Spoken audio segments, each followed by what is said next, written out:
یا ایھا الذین آمنوا اتقوا اللہ، اے ایمان والو اللہ سے ڈرو، وابتغوا الیہ الوسیلہ، اور اس کی طرف وسیلہ تلاش کرو، اس کے نزدیک ہونے کے لیے، اس کا قرب حاصل کرنے کے لیے کسی وسیلے کو رب کی بارگاہ میں پیش کرو۔ دوستان گرامی قدر، بات توجہ طلب ہے۔ علماء فرماتے ہیں کہ رب تعالیٰ نے قرآن کریم نازل فرمایا محبوب کریم صلی اللہ علیہ وسلم کے سینہ اقدس کے اوپر۔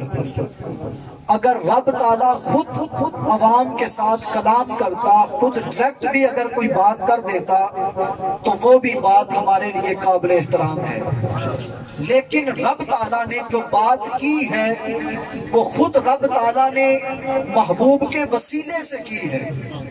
قرآن کریم اٹھا کر دیکھیں، رب تعالیٰ ارشاد فرماتے ہیں کلی ازواجکا، اے محبوب آپ اپنی بیویوں سے کہیں، قل یا ایھا الکافرون، اے محبوب آپ ان کافروں سے کہیں، اور قل یا ایھا الکافرون قل ھو اللہ احد، جو سب سے بڑی بات ہے رب تعالیٰ نے اپنا ایک ہونا بھی محبوب کی زبان سے کھوایا۔